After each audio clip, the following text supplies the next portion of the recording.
A speech has the power to relay a message to an audience, and a message is an extremely powerful thing. There's nothing like a great speech to motivate, inspire, and help someone with their own personal growth.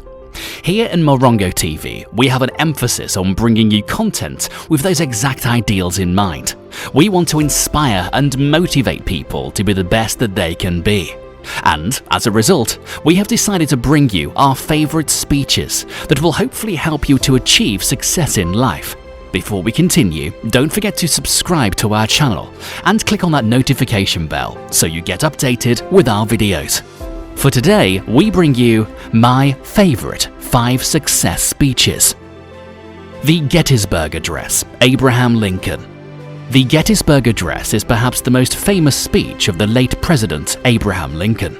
It came at a great time in the history of the United States, one of conflict and of turmoil, and his speech was seen as a monumental act that was a springboard of ushering in a new time for the country.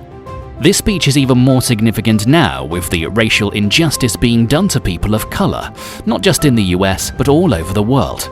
We present to you the full speech of the Gettysburg Address. 77 years ago, our fathers brought forth on this continent a new nation, conceived in liberty and dedicated to the proposition that all men are created equal. Now we are engaged in a great civil war, testing whether that nation, or any nation so conceived and so dedicated, can long endure. We are met on a great battlefield of that war. We have come to dedicate a portion of that field as a final resting place for those who here gave their lives that that nation might live. It is altogether fitting and proper that we should do this.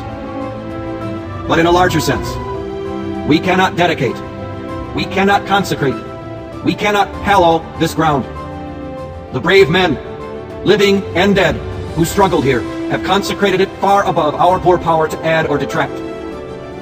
The world will little note nor long remember what we say here, but it can never forget what they did here. It is for us, the living, rather, to be dedicated here to the unfinished work which they who fought here have thus far so nobly advanced. It is rather for us to be here, dedicated to the great task remaining before us, that from these honored dead we take increased devotion to that cause for which they gave the last full measure of devotion. That we here highly resolve that these dead shall not have died in vain, that this nation, under God, shall have a new birth of freedom, and that government of the people, by the people, for the people, shall not perish from the earth. Delivered by Abraham Lincoln on November 19th, 1863. We shall fight on the beaches. Winston Churchill. There are few historical figures that are iconic as Winston Churchill. Known for his dry wit and with a cigar in his mouth, he became one of the most polarizing figures of World War II. He was actually born with a speech impediment, which he worked on until it bothered him no longer. That was a good move on his part, as he would end up giving one of the best speeches for Britain and of all time. It came at a pivotal moment during World War II, in which the British government was being pressured into an alliance with the Axis powers, amidst the Allied forces being cut off from troops during the German penetration at the Battle of France. Operation Dynamo was then made in an effort to get French and British soldiers back to friendly soil. Over 338,000 soldiers were saved, more than anyone thought it was possible. On June 4th, 1940, Winston Churchill then gave his famous speech. The length of the speech is far too long to include in this video, but we give you a noteworthy excerpt. I have myself full confidence that if all do their duty, if nothing is neglected, and if the best arrangements are made, and they are being made, we should prove ourselves once more able to defend our island home, to ride out the storm of war, and to outlive the menace of tyranny, if necessary for years, if necessary alone. At any rate, that is what we are going to try to do. That is the resolve of His Majesty's government, every man of them. That is the will of Parliament and the nation. The British Empire and the French Republic, linked together in their cause and in their need, will defend to the death their native soil, aiding each other like good comrades to the utmost of their strength. We shall go on to the end. We shall fight in France. We shall fight on the seas and oceans. We shall fight with growing confidence and growing strength in the air. We shall defend our island. whatever the cost may be. We shall fight on the beaches, we shall fight on the landing grounds, we shall fight in the fields and in the streets, we shall fight in the hills.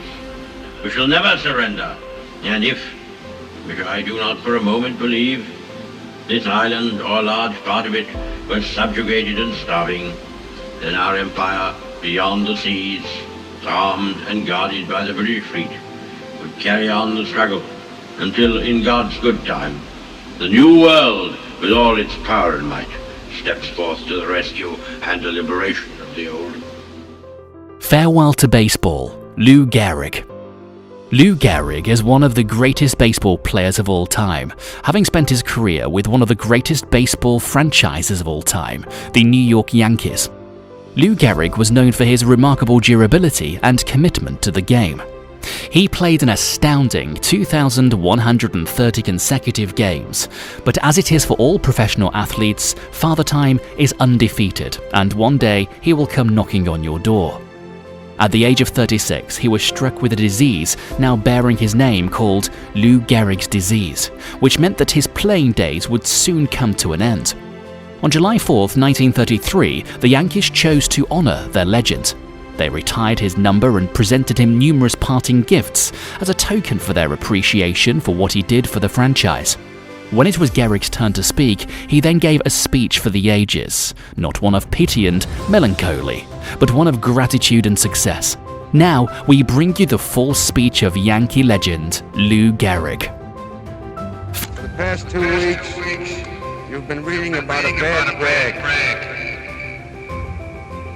Today, I consider myself the luckiest man on the face of the earth. I have been in ballparks for 17 years and have never received anything but kindness and encouragement from you fans. Look at these grand men. Which of you wouldn't consider it the highlight of his career to associate with them for even one day? Sure, I'm lucky. Who wouldn't consider it an honor to have known Jacob Ruppert, also the builder of baseball's greatest empire, Ed Barrow? To have spent the next 9 years with that wonderful little fellow, Miller Huggins, then to have spent the next 9 years with that outstanding leader, that smart student in psychology, the best manager in baseball today, Joe McCarthy.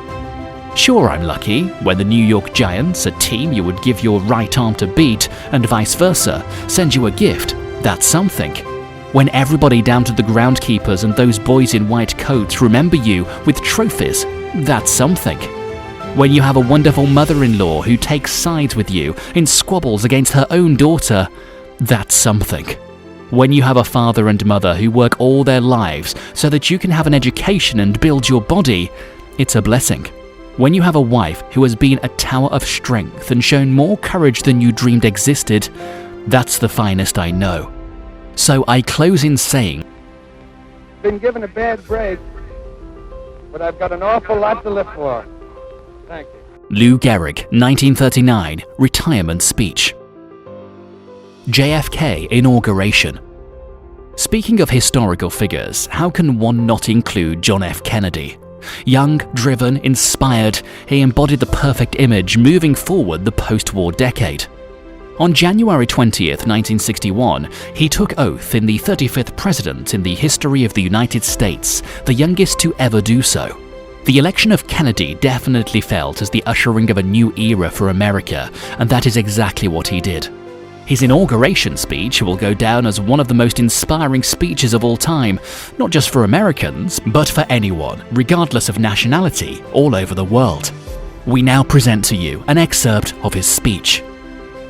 Can we forge against these enemies a grand and global alliance,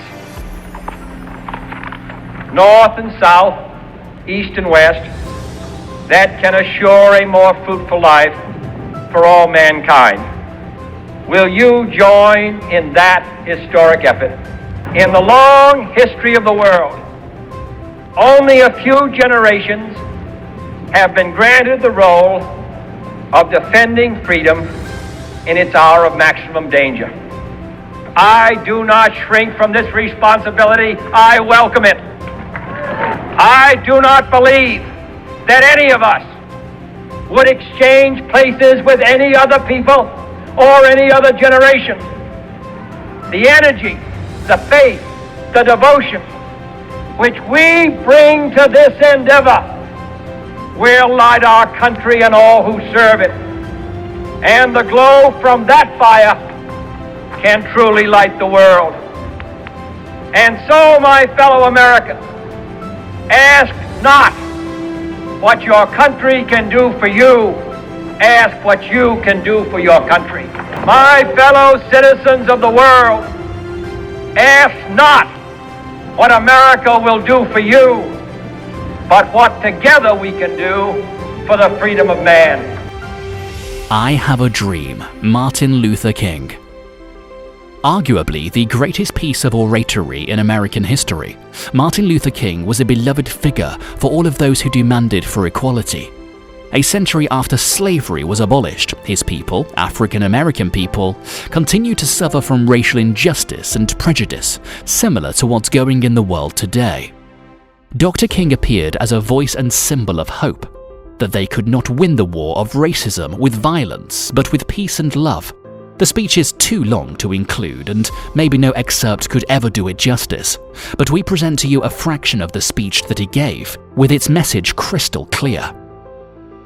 I have a dream that one day, down in Alabama, with its vicious racists, with its governor having his lips dripping with the words of interposition and nullification, one day right there in Alabama, little black boys and black girls will be able to join hands with little white boys and white girls as sisters and brothers. I have a dream today.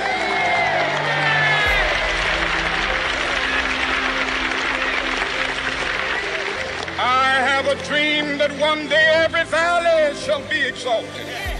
Every hill and mountain shall be made low, the rough places will be made plain, and the crooked places will be made straight.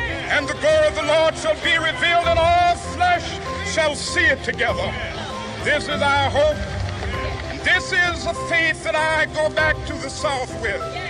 With this faith, we will be able to hew out of the mountain of despair a stone of hope. With this faith, we will be able to transform the jangling discords of our nation into a beautiful symphony of brotherhood. With this faith, we will be able to work together, to pray together, to struggle together, to go to jail together, to stand up for freedom together, knowing that we will be free one day. This will be the day. This will be the day when all of God's children be able to sing with new meaning, my country, tears of thee. Sweet land of liberty, of thee I sing. Land where my fathers died, land of the pilgrim's pride. From every mountainside, let freedom ring. And if America is to be a great nation, this must become true. Which part of this video did you like the most? Know of any other speeches that you feel could have made the list? Let us know what you think and how you feel by dropping a comment below. Don't forget to like, subscribe and ring on that notification bell so you get notified when we drop a new video. And stay where you are, right on our channel. Our next video will be playing shortly. Thank you for watching Morongo TV. Motivation, inspiration, fun.